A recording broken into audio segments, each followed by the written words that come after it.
Beneath the peaceful surface of Europe's waterways lies a hidden danger.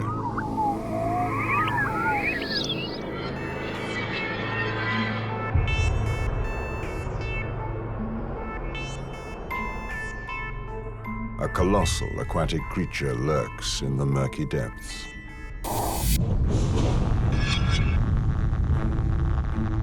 Over the last 50 years, it has colonized most of Europe's rivers, even the most polluted.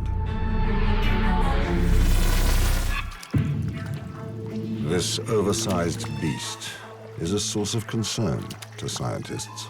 We've seen the arrival of a new species, a very large predator, and the question we have to ask is, will there be an impact of this species on the other species that live here? This intruder has become the largest freshwater predator in Europe.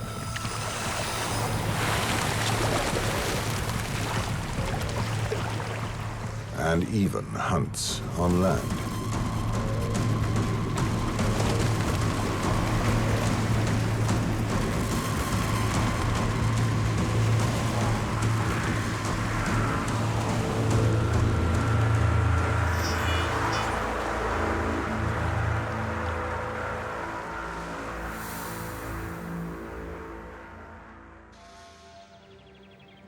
In 2011, strange events took place in the River Tarn in southwest France. As they crossed the old bridge in the town of Albi, pedestrians reported large fish eating birds in the river.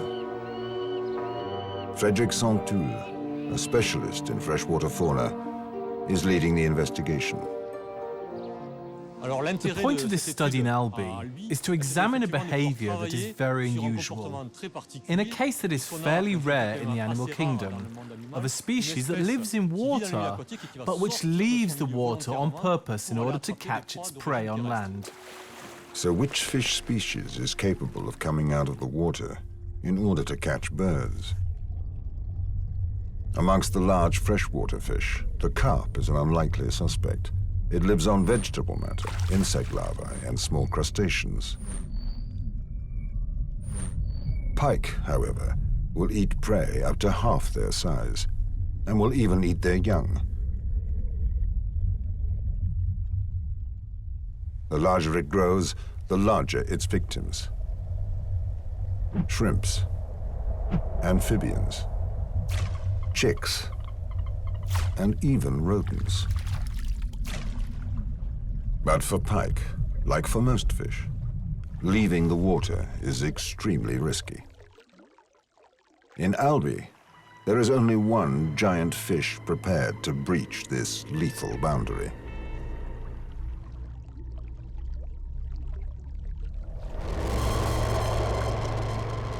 The catfish.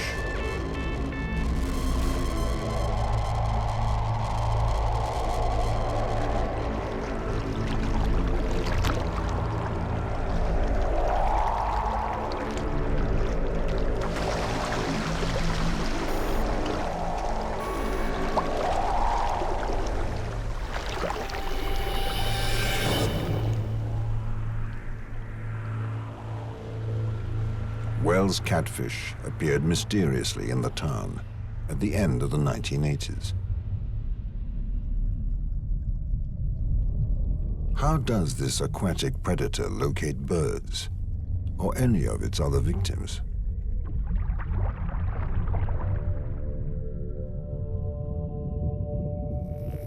Wells catfish have an amazing array of sensory organs that allow them to locate their prey.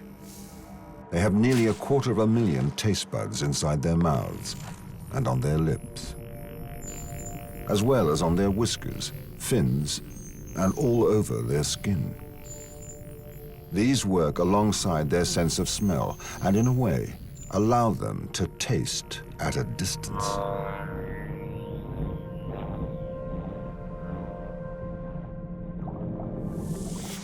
Their sense of smell is also highly developed thanks to multiple receptors in their nostrils, which have a separate entrance and exit, allowing water to circulate constantly. Catfish can smell certain compounds at 1 part per 10 billion parts of water. In addition, their swim bladder acts as a sounding board that transmits vibrations directly to the fish's internal ear.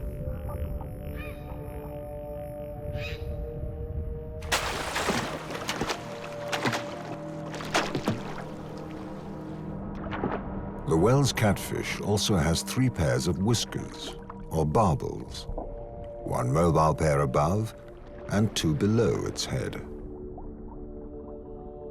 They allow the fish to detect pressure waves emitted by their prey, so the catfish can detect them by the wake they leave behind.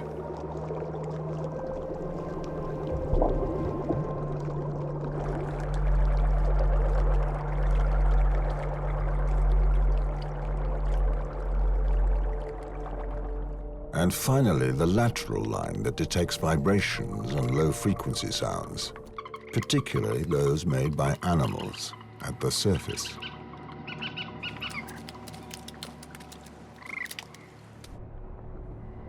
So catfish are incredibly well equipped to pick up any signs of their prey. Their senses outperform those of any other freshwater fish.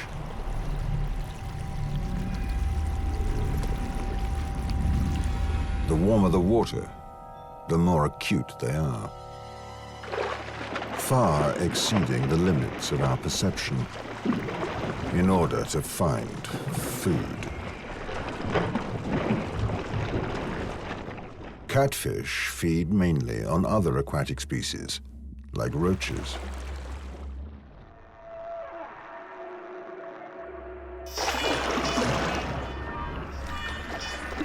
When hunting agile prey, this massive predator drives them towards the natural frontiers of the river, the surface, or the shore.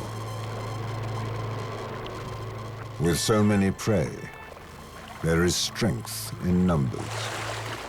Together, the catfish form a moving wall that pushes the panicking fish towards their final destination.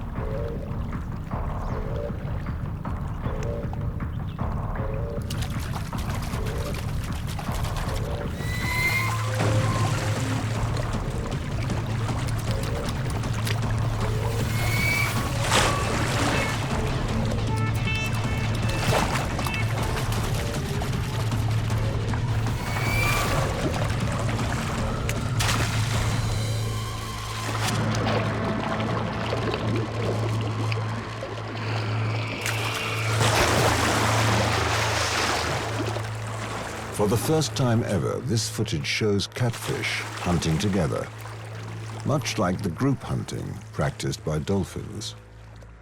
But these attacks are not coordinated like those of marine mammals. The catfish work together, but they have no particular strategy, allowing some of the roaches a lucky escape.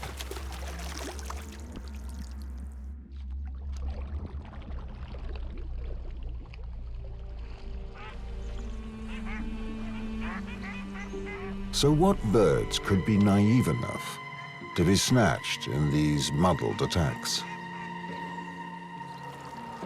Fishermen attempt to solve this mystery for the scientists by removing the fish's stomach contents. At the beginning of spring, the catfish's bellies bulge with roaches and earthworms. In order to gain more information, Frederick Sontel's laboratory also takes a number of stomach samples at different seasons. In the middle of summer 2010, one lab student made a strange discovery.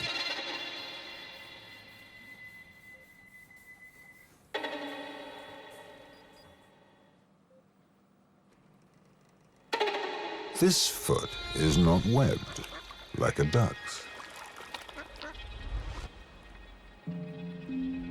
It could belong to one of the river town's regular visitors, the wagtail. But genetic analysis shows that this is the foot of a very common bird, the pigeon.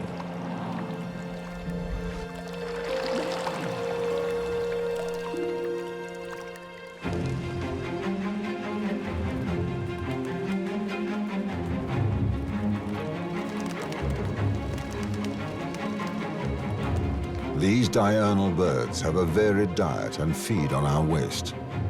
Their survival depends on humans.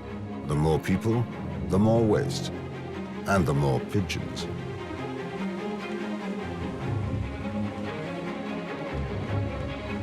They seem to have found the ideal habitat in the center of Albi. Pecking at the crevices of this 11th century bridge, they find all the salt their bodies need.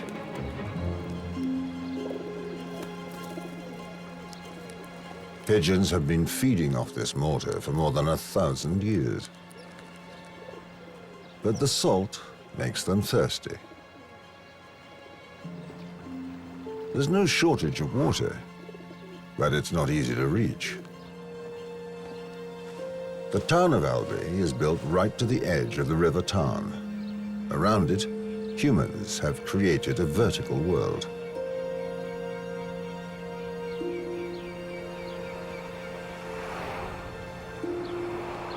Luckily for the pigeons, the summer heat coincides with a drop in the river's water level.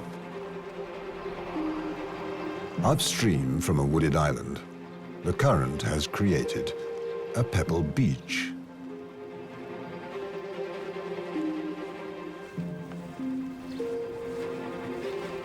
It's an ideal spot for pigeons. While they usually only drink 2% of their body weight in water each day, that figure triples during the summer.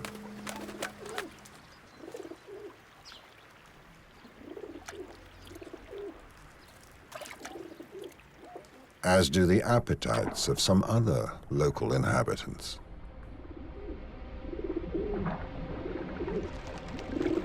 That are able to detect the pigeons' movements from a distance.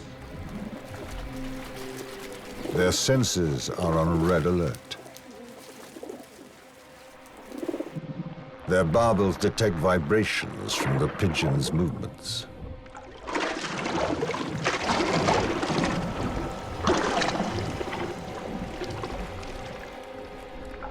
Their nostrils smell the grease washed from their feathers.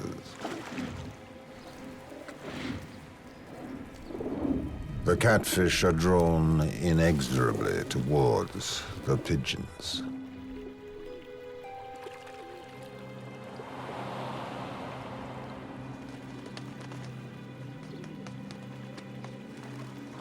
But they are hindered by the shallow water.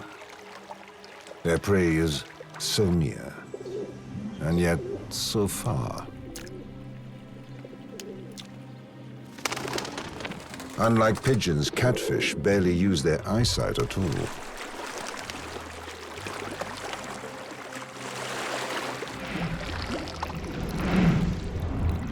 When their other senses tell them that the birds have left, they swim away and keep their distance in deep water, well out of sight.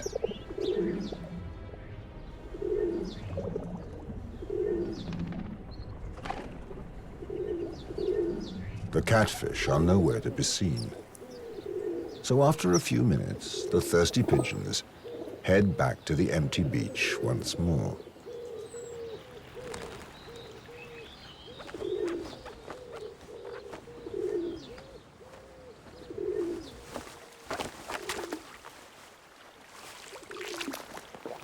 Pigeons are sociable birds. If one takes off, others soon follow suit. They depend on each other for their survival.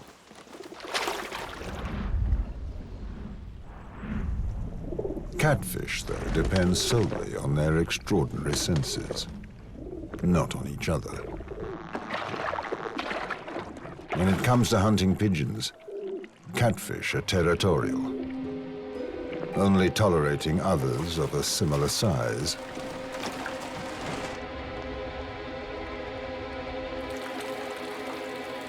Between 3 and 5 feet long.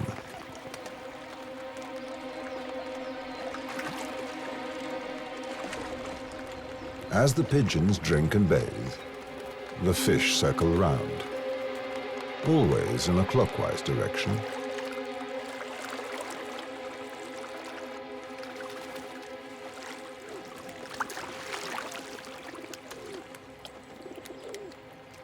waiting for any signal, any movement.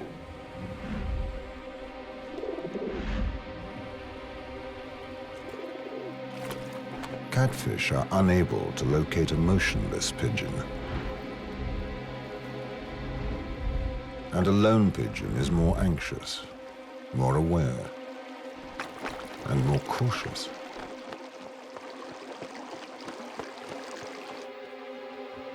In order to catch a pigeon, the catfish needs to find a bird that is both confident and distracted by the presence of others before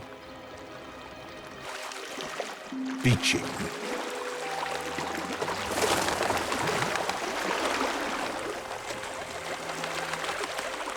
Lunging onto the beach is a dangerous business. The fish risks stranding itself completely and dying slowly under the summer sun.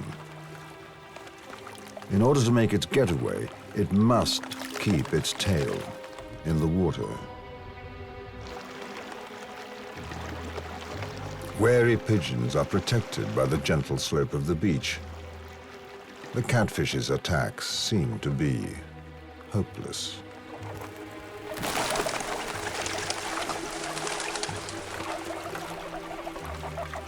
Patience is the key.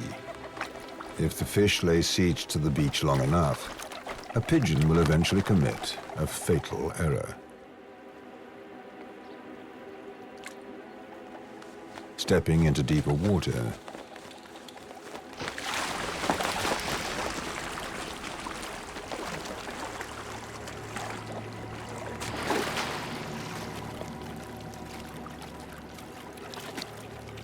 or turning its back on the catfish.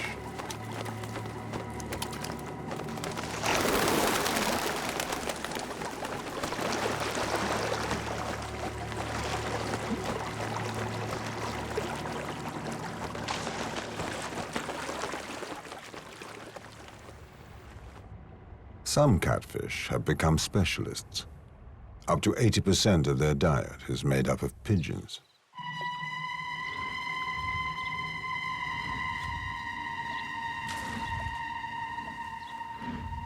These fish have the ability to learn. Their apprenticeship is based on trial and error.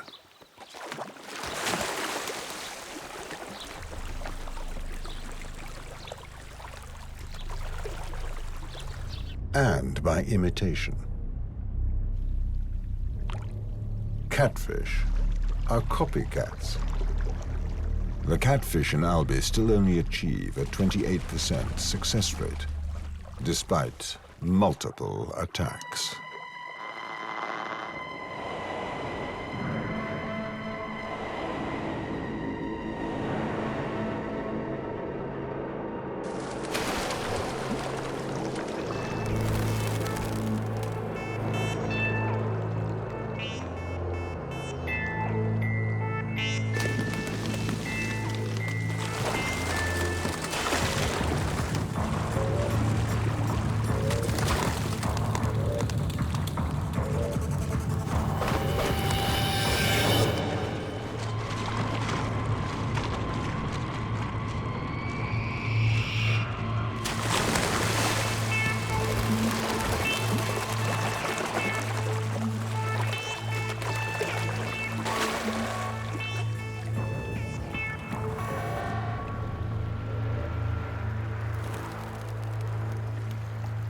Scientists estimate that one pigeon would feed a 4-foot catfish for 60 hours. Which explains why these medium-sized fish jealously guard their hunting territories. It also explains why the very large catfish that are found in the area have never been seen hunting pigeons. The food source is not significant enough and the risk of stranding is too great. Frédéric Santoul is still astounded by this new behavior. The main elements that we've learned from this study are that a species has made a major adaptation to a new environment and also to a different period of the day, because normally the catfish feeds at night, but here the pigeons are active during the day, so the catfish have adapted their activity in order to come and feed during the day.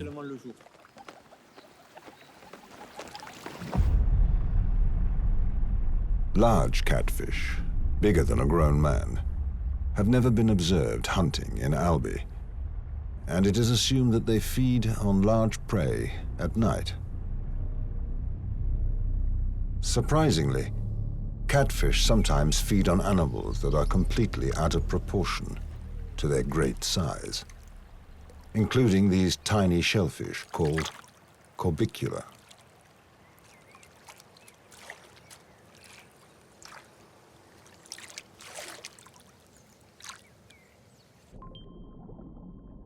When the summer heat reduces the oxygen content in the water, these freshwater clams die. Their flesh ferments and floats to the surface.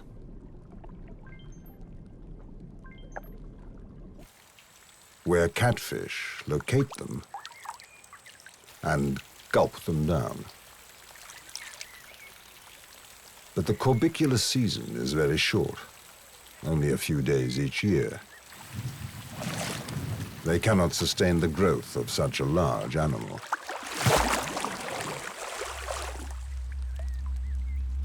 And yet, fishermen tell tales of gigantic fish throughout Europe.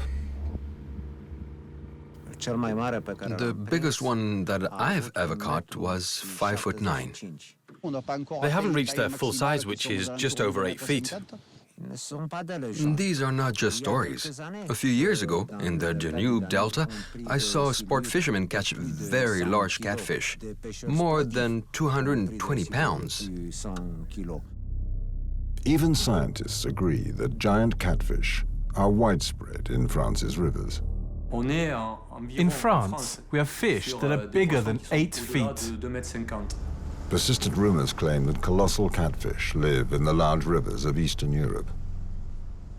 The largest catfish to be caught in the Danube Delta was 8 feet 10 inches, if I remember rightly, and it weighed more than 650 pounds.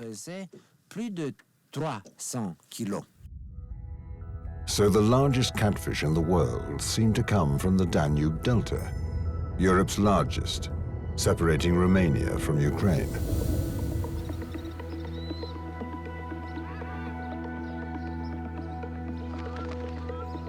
Frédéric Sontoul tries to understand what environmental factors and eating habits cause this colossal size, and why they vary from one region to another. In order to find out, he needs to take biopsies or skin samples from living catfish during different seasons. We collaborate with a lot of fishermen, quite often specialized fishermen, who are able to capture up to 10 fish a day. They have a tried and tested method. Out of a representative selection of catfish, they take small tissue samples, often from the fins.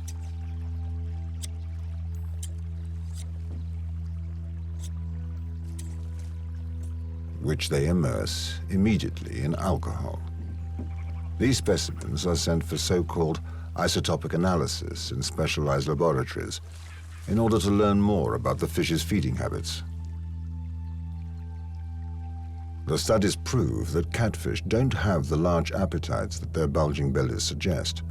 A 5-foot-long catfish only eats a couple of pounds of food per week when the water is at 72 degrees Fahrenheit. During the winter, when the water temperature falls below 60 degrees Fahrenheit, they stop eating completely. Catfish have gained their greedy reputation from their opportunism. They're not fussy about their food. As well as pigeons, they eat roaches, but also amphibians, pike, and even swans.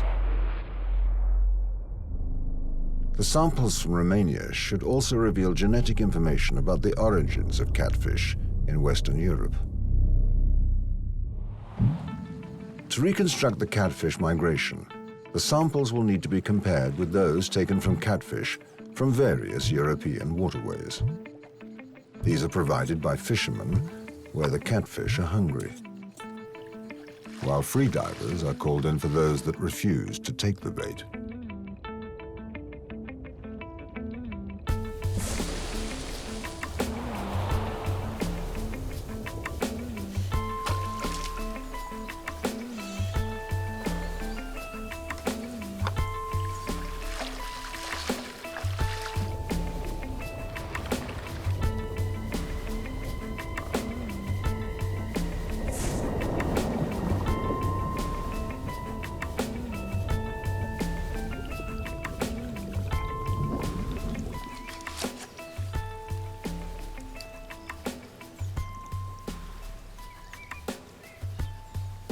This comparative study reveals surprising results. Originating in the Danube, catfish have colonized the whole of Europe in fewer than 40 years. Particularly Italy, Switzerland, France, Great Britain, Spain, and Portugal. They have even conquered other continents like North Africa and South America, where they are found in Brazil. The catfish's burgeoning empire can only be explained by human involvement. Intentional introductions.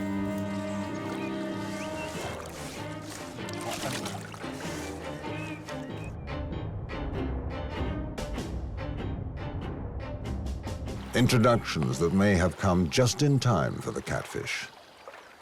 Romanians traditionally eat catfish from the Danube, and here, in their original home, they are in danger from overfishing. Today, only small specimens can be found, but local fishermen like Christian Hasnas remember when French fishermen came here to fish.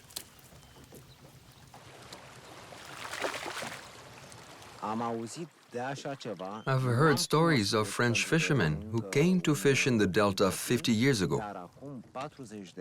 And I know that at that time, catching a 100-pound fish was no big deal. It was routine. But I don't know if the French took catfish home with them. I have no idea. Now, Romanian sport fishermen have to leave their own country to catch the big fish. I've heard of very big catfish in France, in a lake. Today, that's where the Romanians go to catch big fish. It's a lake called Saint-Cassien.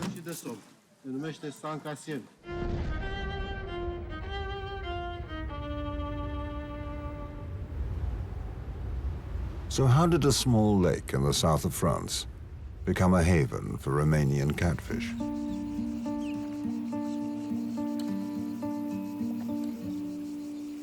Hidden in the Provençal backcountry, Saint-Cassien Lake has only existed since 1966.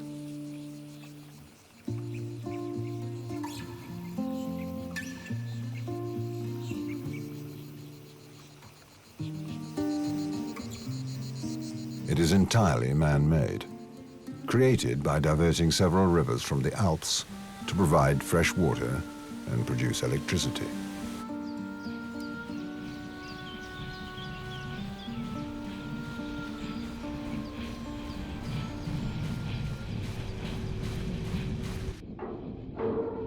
So the presence of catfish in this reservoir of drinking water can only be the result of artificial fish stocking. Daniel Pedretti, the fish warden for the lake, makes no secret that fish were deliberately introduced to indulge sport fishermen. The catfish arrived officially in 1991 and 1992. There were 2 introductions of 1,000 little catfish that measured between 7 and 10 inches. At the time, it was me that introduced them. It was me that emptied the little catfish out of the nets, so I know what size they were.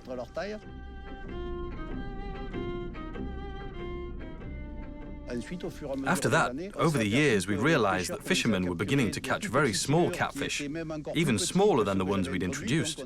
We knew that the lake suited them and that they were reproducing. The fishing has started to get good for sport fishermen, and that was the original goal when we introduced the fish.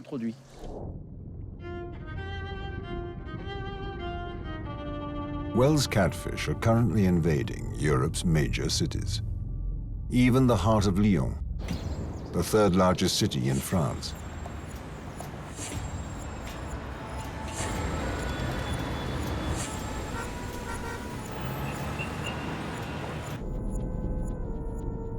Until the beginning of the 1990s, there were no catfish in Lyon. But today, fishermen come here to take on fish that are even bigger and heavier than themselves.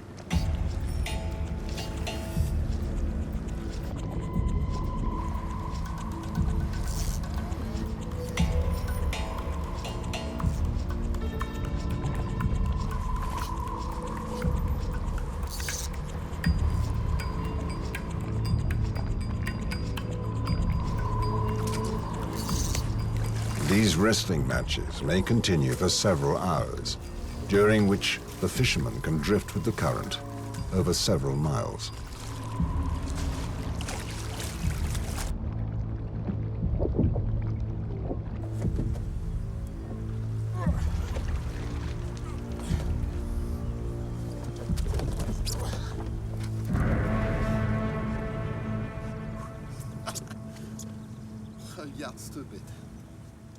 All fishermen are on the hunt for trophies.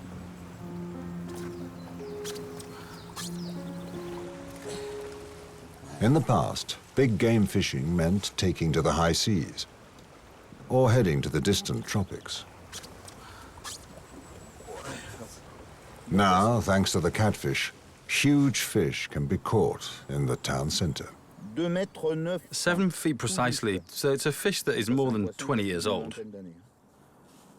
The catfish, originally from the large continental rivers, adapts better than any other species to the growing pollution in our waterways. This frankenfish thrives where others die.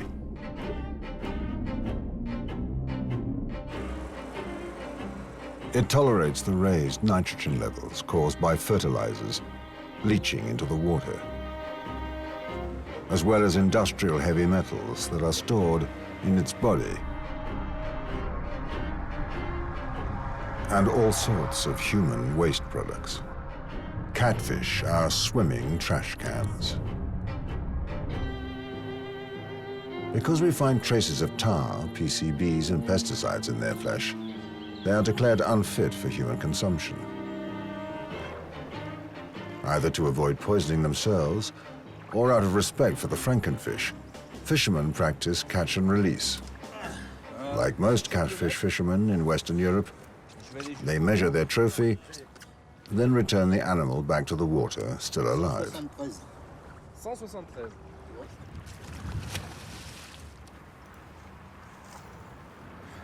Indirectly, catfish survive, thanks to human waste. Able to live for over 50 years, the fish continue to grow throughout their lifespan, reaching huge sizes.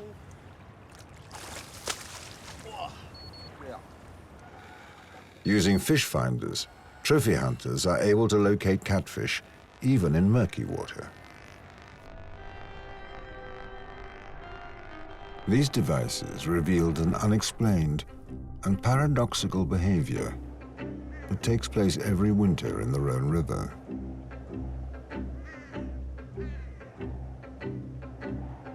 Just when their activity should be slowing down in the cold water, they form large groups.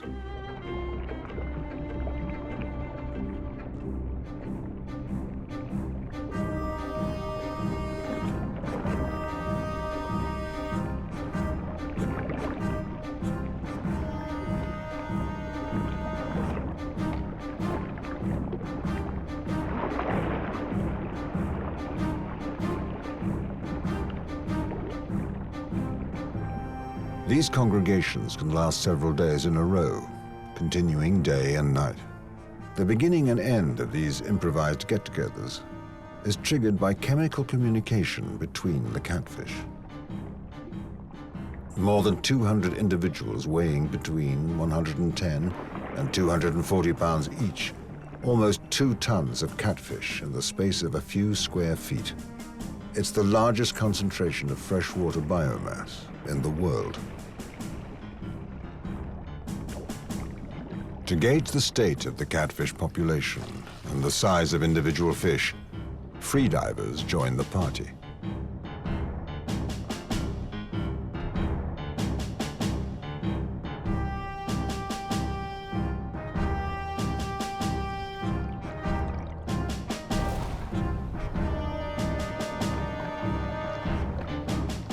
These cold water aficionados have noticed that catfish group together in winter in most of Europe's large rivers, particularly in the Po, the longest river in Italy.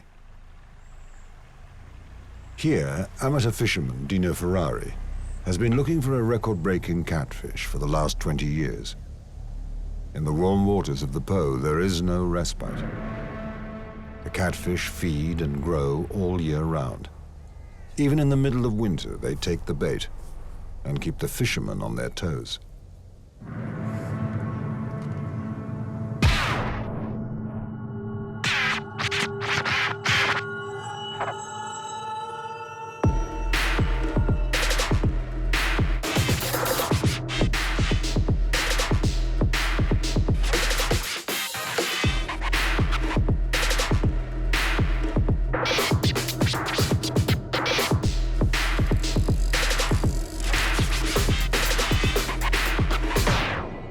After struggling for more than an hour, Dino hauls his trophy to the shore for the mandatory photo session before recording its all-important vital statistics. Measuring 8 feet 9 inches and weighing 280 pounds, this 30-year-old catfish is officially the largest ever caught with a rod and reel.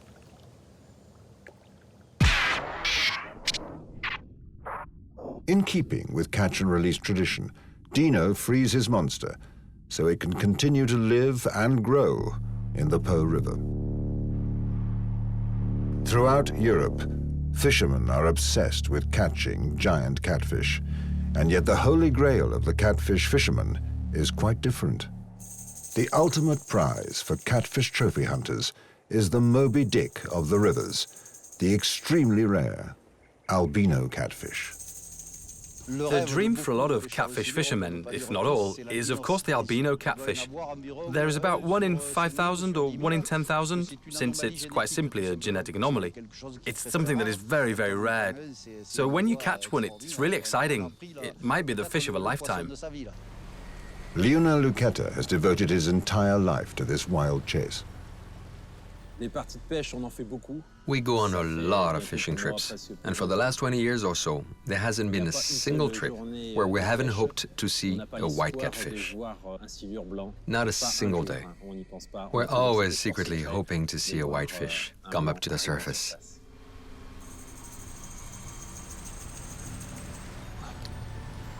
It's going sideways. I don't know. That's it.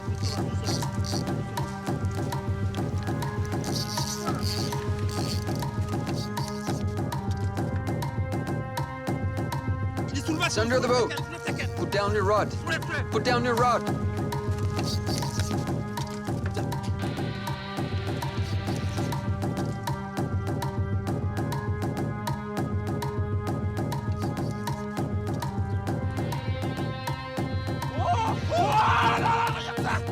Unbelievable! Look at that thing! More than 6 feet.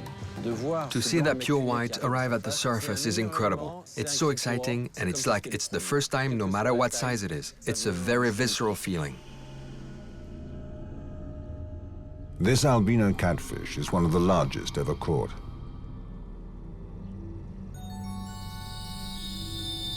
This battle between man and the white fish takes on a symbolism reminiscent of Moby Dick. That is a beautiful fish. That is a lovely baby. A lovely, lovely baby. Waouh. Allez, viens. Sport fishing shows the contrast between the fishermen's professed respect for the fish and their secret pride for trophies. Let's put it back quickly. It illustrates the dilemma experienced by all those involved. Should the catfish be categorized as a pest, which would ultimately lead to its eradication?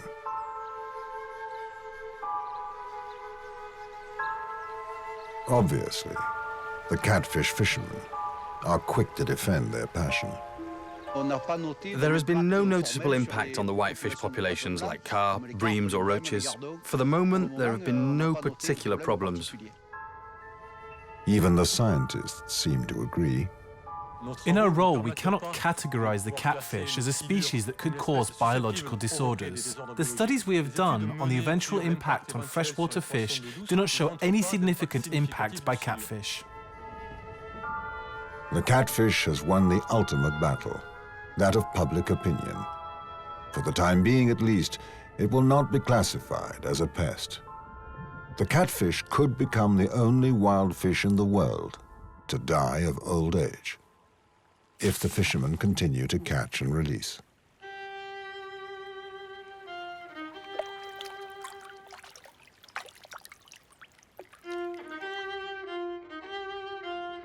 Catfish benefit both from human indulgence and incredible luck. Though it is already well equipped to survive in our midst, nature sometimes makes its life even easier. While most of the attacks on pigeons in Albi were unsuccessful, an unexpected event would soon give the catfish a helping hand. In autumn 2014, a huge storm flooded the hills near Albi. Floodwater swept away everything in its path. The Tarn River rapidly rose to 12 feet above its normal level.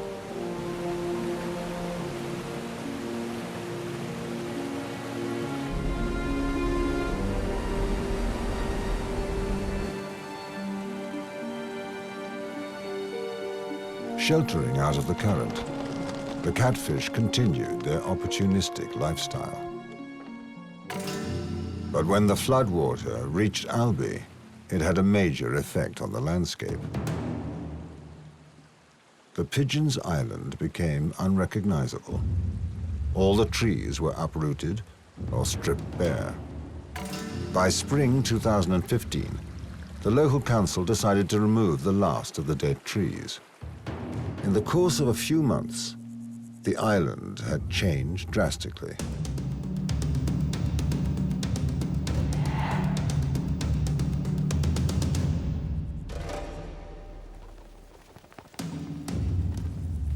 The shores of the island were much steeper.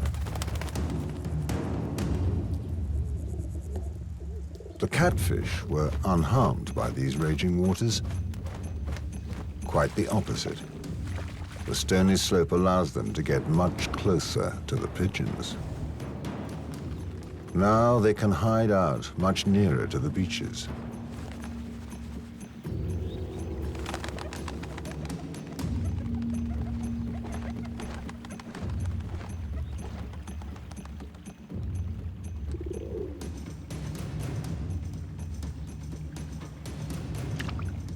And as soon as the birds step into the water, they appear from nowhere.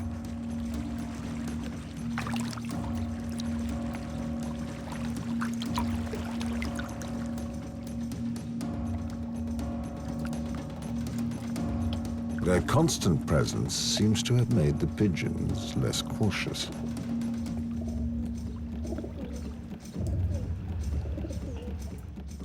Under the surface, they have turned into ghostly killers.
These massacres have little impact on the pigeon population.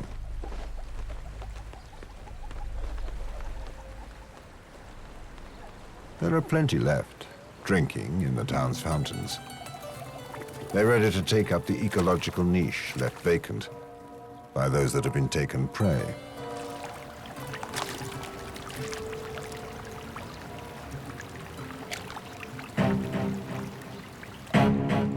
As for the catfish, natural selection is at work all over Europe.